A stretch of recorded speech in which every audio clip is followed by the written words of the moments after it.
All this pollution contributes daily to the degradation of the forest, and Ayubia is under threat.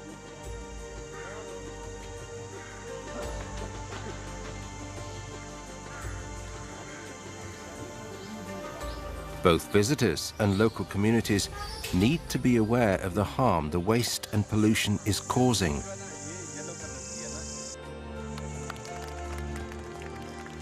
The lack of proper waste management makes the problems worse.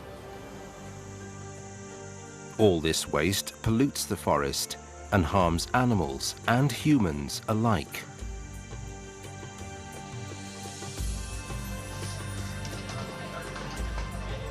If we don't change the way we treat the forest, there will soon be no sanctuary left. Nothing for the visitors to enjoy, nor for the mountain community.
Hello, assalamu alaikum, ji ayanu, pakhair agale, ni hao, tune shumme, washmule, ohai, gadzaimis, guten morgen, hola, boyor, privyet, kaifahal, hale shoma chatore, ahlan wa salam, marhaba, buna, mucho, gracias, swabiab, and a very amazing good morning to everybody who's tuned into PTV World and are watching World this morning alongside Shahzad Khan on a very sunny, but a very fine morning over here in Islamabad, ladies and gentlemen, on Tuesday. But for everybody who's out there, ladies and gentlemen, I hope that everybody is doing perfectly fine. Everybody's doing fine in life. You know, everybody's healthy, everybody's wealthy as well. And I think, you know, to start your day with a prayer actually gives you confidence and, you know, revitalizes your faith in Allah and in God as well. So for, you know, for all of those people out there, ladies and gentlemen, a very good morning to each and every one of you. And I hope the very best for you in life as well. And at the same time, I definitely hope that, you know, everybody is striving to achieve excellence in their life, because I think it's very important. But ladies and gentlemen, today, you know, a very different thing happened to me, and it kind of made me smile early in the morning, and I kind of just kept on thinking about the same event which took place. So as soon as I got out of my house, you know, I was on my way towards work. You know, the seat belt beep was beeping, and, you know, it kind of kept on reminding me that you really need to wear the seat belt. Unfortunately, I didn't wear my seat belt. It was because of the fact that I was wearing my suit, and I do not want my iron to, you know, kind of go haywire as well. So what I did was I was like, okay, you know, the beep's actually going to go off in a while, so I just will continue to drive. And that's what I was doing. So, you know, as soon as, you know, I came onto the Magla Road, so there's the Islamabad Traffic Police, very kind people, and I think that they, Islamabad Traffic Police today, ladies and gentlemen, is the reason why I actually smiled early in the morning. So as soon as I was about to take a left turn onto the Magla Road, I could see that there are traffic wardens standing over there as well. So all of a sudden, you know, I leaped towards my seat belt, you know, tried pulling it off as well. And then the traffic guy was just right over there, and he started smiling. And then I was like, okay, you know, he might stop me, he might not stop me, but then, you know, he kind of waved and he was like, just wear your seatbelt and, you know, you can go and just be safe. So I think that it gave me, I felt very funny at that particular point of time, and I was like, okay, you know, so there's this human psyche behind it. And that is that, you know, when for sure we know that, you know, okay, there's a problem which is coming ahead, and for whatever solutions we have for that, we will utilize it. But, you know, for all of those unforeseen problems, we do not utilize our instinct as well, because I knew that, you know, traffic wardens are going to be there. But unfortunately or fortunately, it did work out in my case as well. So thank you very much to that warden. I know that you're still out on the road, you're still working, but yeah, you made my day great. And for the rest of the way, I kept on wearing my seatbelts. Seatbelts are important, so if you're about to leave your place, make sure that you wear seatbelts. But now, other than that, coming back to the topic which we wanted to discuss today. So, ladies and gentlemen, in the previous government, we know that there was a lot of energy shortfall in Pakistan, and not just that, even if going back from there, even in the regime of People's Party, even in the regimes of PMLN, even though that I think I really need to be honest over here, that PMLN definitely did give in a lot of effort as well in terms of reducing the energy crisis. But not just that, ladies and gentlemen, since it's going to be summers very soon, and I think that this is a problem which emerges in summers as well, because a lot of people are using air conditioners, a lot of people are using appliances, and then the industry, and so it's linked with pretty much every walk of life as well. But other than that, ladies and gentlemen, I think that now, finally in 2020, under the regime of PTI and Mr. Imran Khan, we have finally come to a point where we are saying that there's no shortfall of energy in the country. Wow, what a fabulous thing to listen to early in the morning. And I think that's how everybody should feel too. But whenever we talk about energy crisis, ladies and gentlemen, I think that it is multifaceted. There are other dimensions to it as well. And world these days is moving to renewable energy resources as well. So, for example, if we talk about that, I think it's going to be the solar panels as well, the windmills as well, so there are different concepts about renewable energy, and I think that everybody needs to introduce them. First of all, obviously, it's going to be cost effective. Second, it's reliable too as well. But other than that, so far over here in Pakistan, if we talk about energy, I think that we are generating our electricity or energy from hydel. Then there's 2% from nuclear as well, and so there are different plants. There's one more as well. But not just that, I think that we really need to continue to be on this level where there's no energy shortfall, because for the social economic development and for the economic development of the country, it is very important to have a lot of energy resources. And in the previous years, in the previous governments, we have seen that a lot of industrialists actually moved to Sri Lanka or Bangladesh so that they could actually continue with their business. So Pakistan actually faced the worst energy crisis over here, and I think everybody's witnessed that so far. Even if you're right in front of your television screens, you have gone through it as well. There was a time when there was no electricity in your house for 10 long hours or 15 long hours, or if it was Ramadan, I've been roaming around the streets because I have, because I couldn't manage it the way it should have actually have been, and there was no comfort in our lives. So I think that the credit goes to the PTI government. There's no energy shortfall now, as of now, on their cards as well. Summers is about to come as well, but let's talk about it. Whether are we going to survive? Are we going to sustain where we are actually saying that there's no more energy crisis, or do you think that we still need to do a little more as well? So, ladies and gentlemen, to talk about that, the gentleman I have over here in the studio actually blew my mind away today in the morning, and it's because of the fact that he looks as young as me, or probably younger than me too as well, but he's actually been on very key posts as well, ladies and gentlemen. He's been CEO multiple times as well. He's been to Harvard, he's been to so many other different colleges to learn about the energy sector as well. He was one of the pioneers over here in Pakistan, ladies and gentlemen. Without any further ado, we have an energy expert and a development expert as well. He's none other than Mr. Amjad Ali Awan. Hello, assalamu alaikum, good morning, how are you? Wa alaikum salam, Shahzad. How are you? Absolutely perfect. Thank you very much for joining us. Thank you very much. Wonderful to have you, and I love the energy early in the morning. It's great. So you've heard what I was telling people in my introduction. Do you think that there's any contradiction to that? Thank you very much for bringing me here early in the morning, and especially in this quintessential topic of energy. Yep. First of all, I'll tell you that in common perception, the shortfall is all about the crisis. Yep. But the energy crisis has different dimensions. Okay. Actually, shortfall, what you call a load shedding, may be a sign or symptom of the actual crisis, but it does not constitute the actual crisis. All right. There are different dimensions as well. And sometimes I tell you that if there is no shortfall, that doesn't mean there is no crisis. Okay. Because demand must rise if you want to grow economically. Yep. But now coming towards the different dimensions of the crisis. Okay, from my point of view, expert's point of view, it's not shortfall, but the circular debt is the actual sign of the crisis. Okay. You see, in Pakistan right now, it's around current figure I'm telling you, it's 1.7 trillion rupees. Okay. It's outstanding. Yeah. And we are not meeting it, and there are some targets that we have said, government set, but still we are far away. Exactly. How we are managing this crisis? Now we are managing through taking loans from the banks and through the issuing the Pakistan Sukuk bonds, or through the syndicated term finance schemes, as the government has done 200 million and 200 million. This is what the things are doing. But this is just like a cleaning the balance sheets, but actual crisis is there. Now there are different reasons which actually give rise to circular debt, but those reasons are still there because these are attached with the overall energy governance in the country. And what are those reasons? Different reasons are there. I'm coming towards that. Okay. Secondly, the situation of the losses. Now, the last year's electricity losses, around, as far as I remember, 20 billion units were wasted. Really? And the improvement in terms of the discourse performance, 0.61, just 0.61%, and we are still staggering around 17 to 18% line losses. So this is another dimension of the crisis, as I mentioned, these are there. Coming towards the technology mix in the power generation side, if you ask authorities, there may be some figures that, okay, within the next 5 years or 6 years, we are going to achieve this mix of generation. How much coal, how much gas, how much hydro.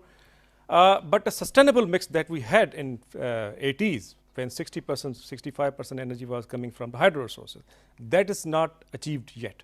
So it's still too much required, and we don't have the right mix plan. If there is a plan, there is no guarantee that we are going to achieve within the next 5 to 6 years this ideal mix-up plan. Number 3. Then what about the strategic resources you have? I mean, the storage. We have only the petroleum storage of hardly 25 days. That's it. So how can you manage your energy security for long term? And energy security definition, meeting your existing demand and future demand without putting pressure on the economy. Exactly. And thirdly, while we are depending on gas and other fossil fuel resources, right now the primary energy supply is more than 60%, 64%. We are depending on the gas. But you must know that our own gas indigenous resources are depleting fast. By 2033, much quantum of the gas will be, I think, depleted. So now we have to diversify that demand, which is attached with the gas, to other resources. If that plan is not with us, then I think there is a direct threat to national security. So these are the other dimensions other than the shortfall. I don't think a shortfall is the only dimension of the crisis. Okay, thank you very much for elaborating upon the situation in such a diverse and in such a politically correct manner as well. I think you did. I tried. I think you did a great job with that.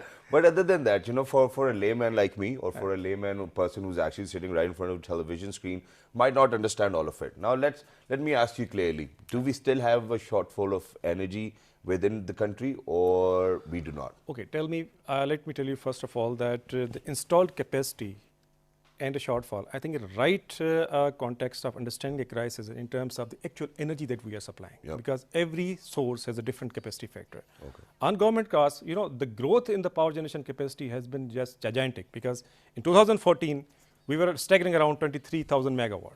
Right now, we surpassed 33 gigawatt. That means 45% growth. The growth is almost there. But how much these plants are supplying and how much demand is there? You had to be very careful and very meticulous in assessing the demand in different sectors of economy. For example, the industry, the commercial side, the domestic side, and then you have to supply. You know very well, better than me, that during the energy crisis, when we were suffering for 4,500, 5,000 megawatt shortfall, at that time, much of the industry actually, they went down. Exactly. Because there was no electricity. So now, what to do with that industrial slump that we witnessed? Now, definitely they have to rise. So definitely you need more power. So emerging of demand is not a bad thing. It's a never-ending story. You always to meet your demand through supply. So if you want to grow, then demand and appetite must be in the market, especially in the industrial sector. Exactly. So no need to be complacent at all. That we are okay. Well, that's great. And I think, ladies and gentlemen, whenever you want to grow in your life, what you do is that you think about all of those resources you have with yourself and then try utilizing those resources. So Pakistan, everybody knows from the north to if you move down to Sindh, everybody knows that, the Pakistan is rich with resources. Why is it that we are not utilizing our own resources, or do you think that we do not have the right people or the right teams to put in that particular hard work where we will be utilizing our own resources for our own betterment? We always take pride and take pleasure that we have that amount of resources that we have. And we have been kept listening that we have 1.8 billion tons of coal we have there. But if you are unable to harness these sources in time, then I think there's no problem with that. I mean, you have to harness. But we've not been able to as a nation. But the problem is this, let me tell you, in any sort of crisis that we assess in the energy sector, I believe that more than 60% is institutional crisis. Okay. Because the institutions are there who are actually transforming that potential into concrete projects. All right. And definitely we depend on the foreign resources as well, investment as well, that must be channelized. So you must have a right policy bucket in your hand so that that investment be channelized. Problem is this with the institution entities in Pakistan, as we are quite good in managing day-to-day things, day-to-day energy supply, gas supply is there, electricity coming.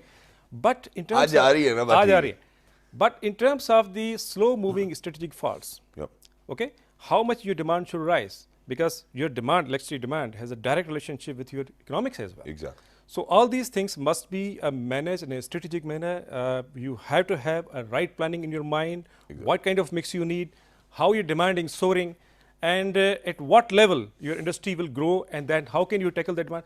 These are the strategic things which are actually the gaps. Exactly. And our institutions must be more trained in terms of capacity building, that to manage the strategic issues and the planning size. So let me ask you, are they trained enough or not? There's too much required, I think. Okay, so there's a lot of requirement, ladies and gentlemen. I think that everybody needs to be honest over here. And I think that, you know, Amjad Saab over here has very rightly mentioned that, you know, we really need to harness it, you know, in time. If we're not going to harness it in time, obviously we're going to lose time, then we're going to lose those resources as well. But so very quickly, I think that there's another question where, since you mentioned about circular debt as well. These days, the per unit prices has risen and drastically. You know, not just in the industrial sector, but, you know, in the commercial sector as well, or probably, you know, in the household sector as well. How do you think that, you know, even if we are increasing the capacity of generating energy, but why are we, you know, increasing our capacity at the cost of, you know, somebody else paying the bill a little more higher than what they used to pay? Don't you think that we have got an efficient way to probably produce more energy where people can pay lesser money for more energy consumption? Shahzad, I think it's a good question. I told you already that there are different reasons. If you repeat your question again. Yeah, exactly. So the only question I'm asking over here is that we have seen drastic rise. Yes. I mentioned about the different dimensions of the energy crisis, and one of the key dimensions is the price instability, that you don't know that after 2 months and 3 months, what will be the basket price tariff will be there. Exactly. So I think there are a number of ways you can manage this. All right. You have expensive power plants that you are managing right now, and maybe the tariff, as far as I know, maybe surpasses 20 cents. Yep. 22 cents. These are the old RFO-based plants where your resources, actually importing resources from elsewhere. So how to manage this? You have to substitute those plants with the cheaper sources of energy that you have. Yep. Right now, the cheapest tariff, the lowest tariff right now we have is about the renewables, the solar and wind. The last tariff determined by NEPA was around 5 cents, below 5 cents in wind and solar. So you pick the right cheaper source and try your best not only to manage your demand, but also to replace these old plants with the cheaper sources of energy. And one thing you must have in your mind that whatever the energy security I mentioned, you have to try your best to create an indigenous energy economy in the country. I mean, your reliance must be more on your own local resources, whether the coal, whether gas or your hydro or renewables.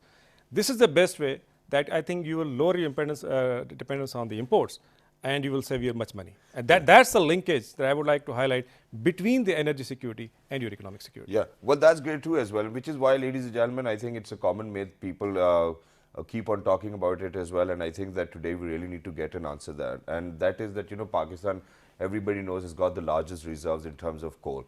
But when it comes to energy production with coal, I think that we have to import a lot of coal from outside the country as well. So for a country who is rich in coal reserves, importing coal to produce more energy. So how does it, it's not very relevant for a layman to understand, because for us coal is coal. We don't know whether it's brown coal or black coal. You know, we are already quite late because these resources were actually identified in the 80s. Okay. We are in 2019. Now the first project is still to come. Yeah. So that means we could not transform our resources into concrete projects. Yep. And definitely the blame set for the entities and organizations responsible for that, because that should have been done much before. Exactly. And you know, the coal is the area. Now there is an energy transition in the world, and now people and the countries are shifting from the fossil fuels like coal to renewables. Yeah. So now, and definitely the question of climate change is very much there. And there's a Paris Agreement, we have seen that we have committed already. So shift from coal to the resources there. So definitely Pakistan is under pressure right now. All right. In terms of harnessing its coal resources, although it's 1.8 billion tons there. So we had to be very quick. I think in order to manage our energy security, a certain quantum of coal must be explored and must be exploited at the earliest. Okay. So that there may be no pressure at international level to leave the coal and go for other resources. Thank you very much for saying that. But yeah, I think that, ladies and gentlemen, it's about that time that we talk about the other options as well. For example, renewable energy resources as well. So let's get into it. I mean, I've seen solar power plants as well. I've seen those windmills as well. I don't know whether they're very useful for Pakistan or not. But elsewhere, wherever you go, probably in England, you'll see those windmills as well. And they have their reservoir system to produce more energy. And I think that's how nations develop as well. Over here, I think that there's one more thing which I would want you to agree to me, and you can even disagree as well, and that is that for all of those politicians, who are actually responsible to make the decisions, they do not have that vision far beyond their own government or the survival of their own government. How do you think that we can instill this very thought process within their mindsets that, whenever you're in the office or you're taken over the office, you are the one who should actually think 30 years ahead, because in England these days they're making smart motorways. So that means that obviously, autopilot cars will be there too as well. That's how they're preparing, that's how they're developing. Why do you think that we always have a horse's eye view that, okay, this is what it is and today is the day and that's it. So if today is going to be fine, we'll see what's going to happen tomorrow. How do you think that these people will become visionaries so that the country is going to benefit from their decisions? With your question, my one-word response will be path dependency. Yeah. We are very much entrapped with our inertia that we are working since many years the way, and we are missing the focus on the strategic things, as I mentioned. Renewables energy you mentioned, and I would like to clarify to our viewers that what are the renewable energy resources, why we call them renewables. Yeah. Renewable resources are indepletable, inexhaustible. Okay. These are the resources very much there, and these are replenished naturally, so it's with you. Yep. So you use it and it will not be exhausted. Exactly. That's the advantage with renewable energy right now. Now, the current footprint in Pakistan, you mentioned about the why institutions are not working, so I tell you one success story where I was a CEO in ADB to tell you. Right now, the installed capacity, when we started in 2015 and up to 2019, more than 85% of deployment was done in this period. All right. We started 264 megawatt, we ended with 1900 megawatt. So right now we crossed 1 gigawatt of wind connected to national grid. Wow. And the surface of the solar is there, 430, 40 megawatt is there. And the dilapidated sector like the gas-based power generation. Now the current footprint is 259. The sugarcane industry is actually supplying you 259 megawatt. Installed capacity is there. Wow. So we are about to cross the 2 gigawatt. 1900 megawatt is installed capacity. Now we have solar maps. Yep. You can identify the potential in different locations of Pakistan. You have solar standards in place. You have resource mapping. You have wind resource mapping. And the most importantly, we convinced State Bank of Pakistan to issue concessionary financing for the renewables at 6% concession rate. Okay. That is there for all kind of projects, small projects and the big project as well. So this is actually a foundation that has been laid down for the renewable energy. Now you have to go for leapfrogging from here for a quantum jump. It's up to you. And I tell you that the potential, the raw potential in Pakistan, only the Jamshid area, the wind potential is 33,000 megawatt. We discovered 5-6 new wind corridors in Balochistan.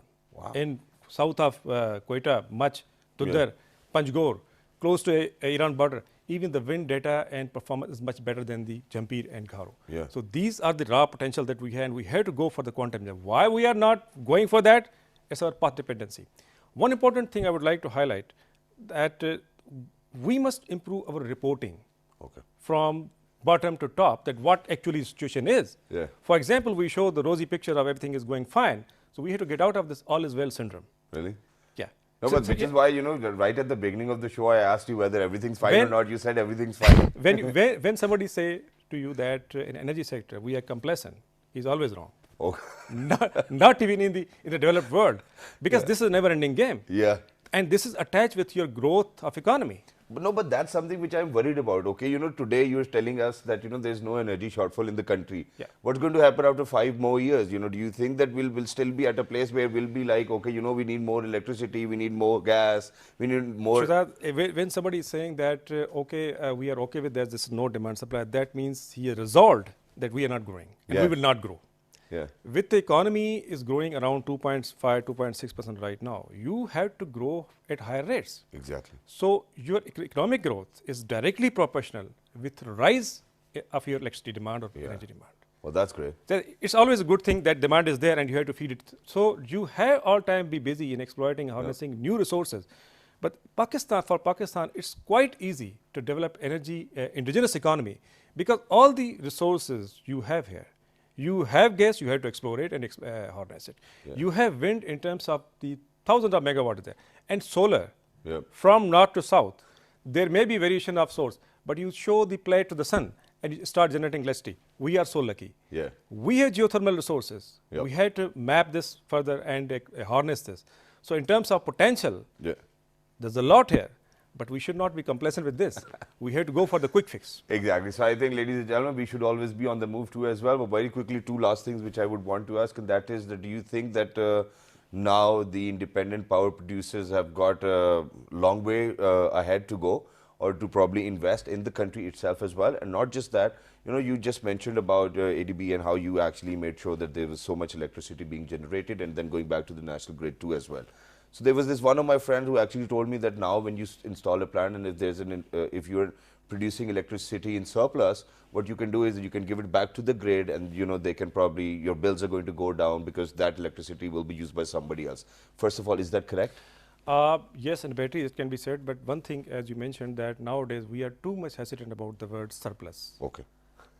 Now, you see, if our economy is growing at 2%, and we have much to achieve, then surplus electricity... Well, it's just plus then.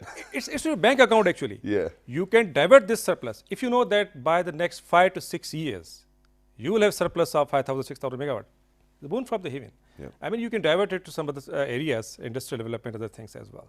So we should not worry of this term, the surplus. Yeah. Let it come and we will manage it. It's all about the management. All right. Okay.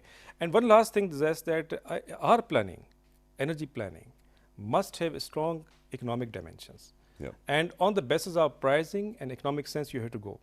You should not give a button to NTDC or National Transmission Dispatch Company that they will be telling you that now we need this kind of amount of energy, and stop further entry of energy because we don't have circuits or our circuits are not good. Exactly. So it should be from top to down. Yeah. That we have to achieve these temporary target, and you have to create cushion for this. Exactly. That's the way. Exactly. Thank you very much, sir, for being with us. It was wonderful to be in conversation with you, and a very enlightening conversation early in the morning. For somebody who was very far away from the energy sector, I think I've got a deeper understanding. But there's one more good news, ladies and gentlemen, that is that this summer around, I don't think that there'll be any energy shortfall. So I think everybody would be able to sleep in their air-conditioned rooms as well. If you feel like, even if you do not feel like, there's one thing which I would love to mention over here, and that is that, ladies and gentlemen, each and every one of us is actually responsible for the kind of energy we're using or utilizing. So please make sure that we do not waste, because I don't think that wasting is a good idea as well, but eventually it's going to be heavy on your pocket too as well. So please make sure that, even if you want to be in an air-conditioned room, use it at 26, because we had those campaigns back in the day when there was energy shortfall, AC 26 pe chalaye, Come on, man, give us sufficient energy and we'll do whatever we feel like doing as well. Is there anything you would want to say towards the end? One last couple of things I would like to highlight. First of all, we have to make such energy policy where there should be a strong dimension of your diplomatic policy as well, because you are now going to engage with the energy trade in the region. Yeah. So energy policy must have a strong diplomatic dimensions as well. And secondly, we had to focus on improving our energy governance in the country. Exactly. The entities and the infrastructure as well, I guess. No, I mean the institutional infrastructure that is there, because this is not based upon the permanence basis. Much of the things are in the clutches of the ad hocism, you see. Yeah. So we have to create a strong institutional structure so that all these kind of things must be managed properly, just like circular debt, just like losses, in a proactive and futuristic way. Exactly. Thank you very much, sir Amjad, for being with us. Wonderful to be in conversation with you. Ladies and gentlemen, we definitely have to wrap up this segment, because in the next segment, we will still be talking about energy, but that energy comes from within. How how this gentleman actually managed to be where he is today is something which is going to be very interesting as well. So don't go anywhere. We'll be right back because we are actually going to be talking about energy from within. Let's do that. Good morning.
All right, ladies and gentlemen, welcome back for everybody who just got tuned into PTV World. You watching World this morning along with Shahzad Khan. Earlier, ladies and gentlemen, we were in conversation with Mr. Amjad Awan, who is an expert on energy and development as well. But other than that, we were in conversation so that we could actually ask the current situation within the country because, yeah, for a longer period of time, we have gone through an energy crisis. And now I think everything looks beautiful because of the fact that there's no energy shortfall. That's what he said. But you know, there were other things to actually observe within that conversation.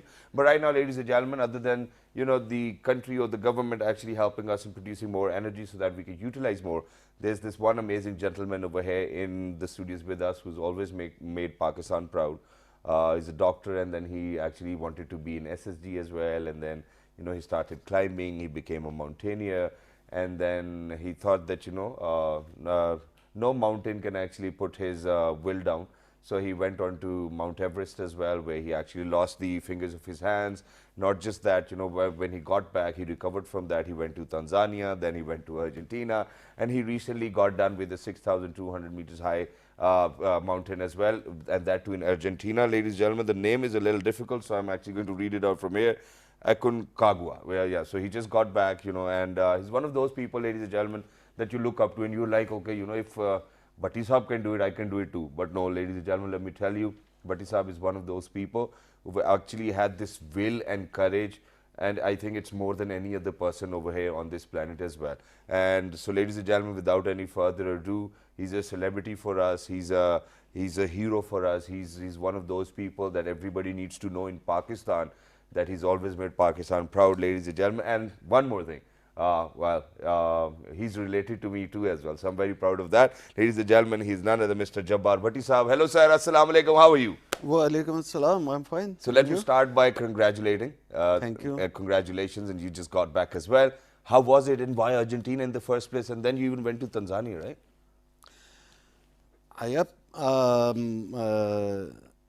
You know, as you have already narrated that after going to Everest, Yeah. I had a little problem, and before that I had been climbing. It was not new for me. I had been climbing for almost 4 decades now.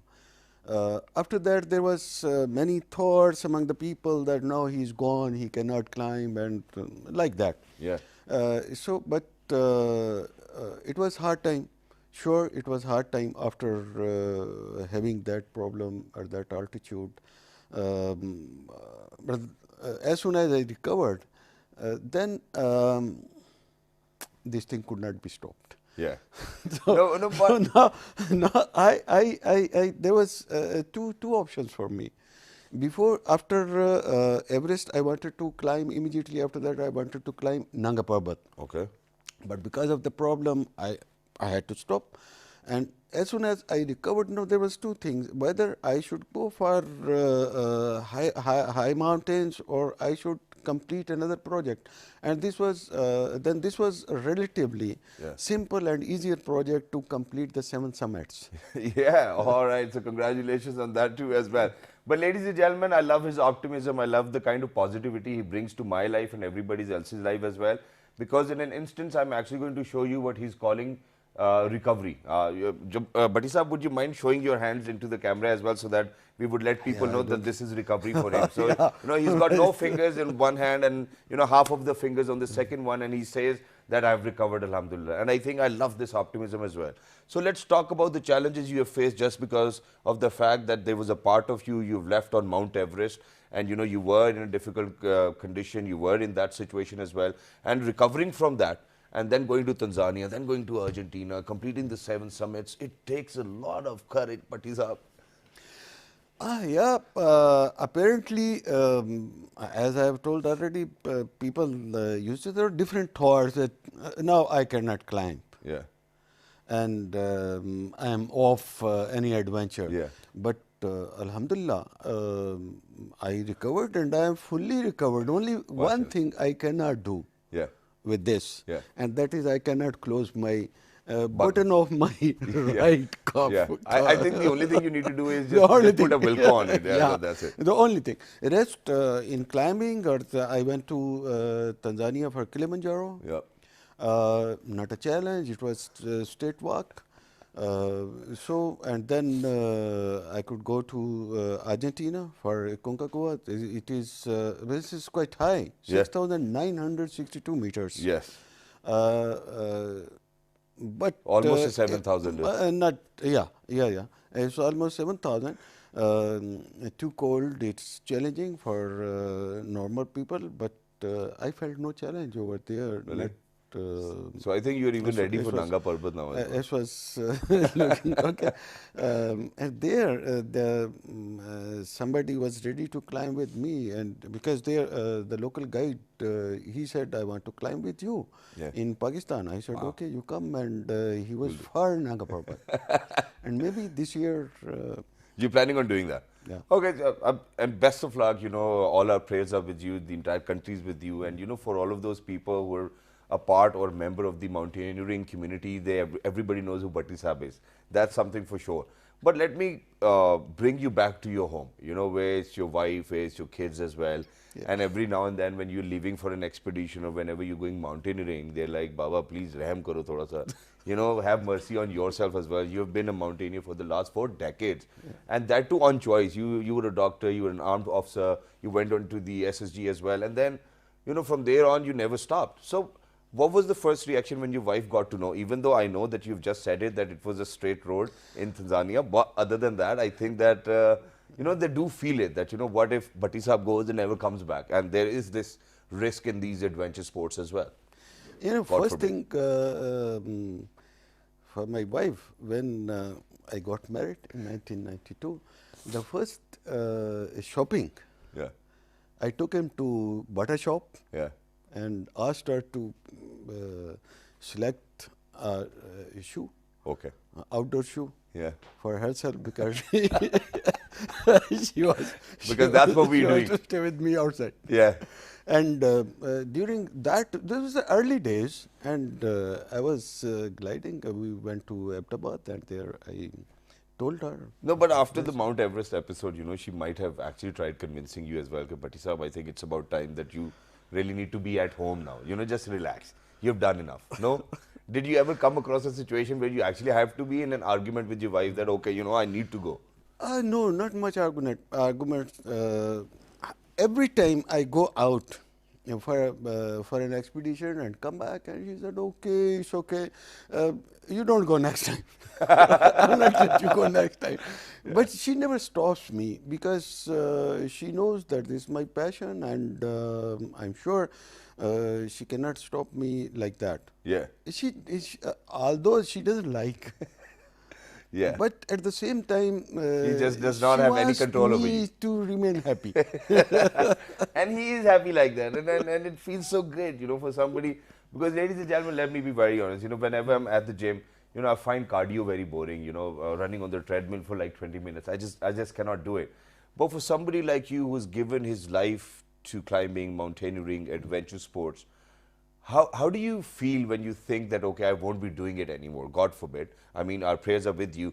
But kabhi agar aisa lage कि यार अब मैं नहीं करना चाहूँगा. I mean, there needs to be an age for retirement, right? So, what have you thought? I don't think so. Okay. I don't think so. All right. Because many times relatives, some friends, they used to tell me that, stop it. Give time to family, and you have done enough. Yeah.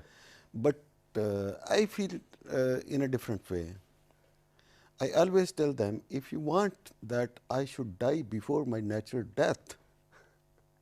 Okay. No, but for somebody who's out there asking for natural death, I think that this is very disturbing, honestly. But you know, Allah Pak aapko hamesha sehat de, apne hifz-e-maan mein rakhe, and we want you to be at ease and be at peace as well. But very quickly, let me ask you, what are your future goals now? Because you've achieved so much. You were the 4th Pakistani to be on the Mount Everest. You know, in 2020, you went to South America, you know, Argentina, Tanzania, and you know, the list just goes on. It is even harder for me to remember all of those summits you've been to. But what are you planning for the future? Yeah, the current goal I'm working on, that is 7 Summits project. All right. And out of that, I have done 3. 3. Everest was the first, then Kilimanjaro, then Aconcagua. And this year, I have 2 mountains in my plan. Right. And 3 is also possibility. 3rd is also possibility for Naga Parbat. But the already planned about 7 summits. That is, I have to go to Russia for Elbrus, Mount Elbrus, and then by end of this year, I am planning for Mount Vincent. That is in Antarctica. Yeah. So, sir, one personal question, that is that it is a very expensive sport. Yeah. You know, it's not a cheap sport. You know, you have to invest millions of rupees and you have to save millions of rupees to be able to do what you're doing. And you know, and with all of what you have done, I think that you've already spent crores of rupees on just mountaineering, where kids could have been like, Bhatti Saab, you know, you should have bought a car for us or a house for us. But even though whatever makes you happy. So how do you manage all of these finances as well? Because it does get a little difficult, no? Yeah, I would say I have been lucky in this aspect. That before, when I started mountaineering, soon after I joined army, and that was the time when army started climbing high mountains. Yeah. So I was lucky enough, I got the chance over there, and then there was a time then army said, you are too old and too to the some higher rank, and so you should not go anymore. They stopped me, in fact, in 1997. But that time I had already done paragliding. Yeah.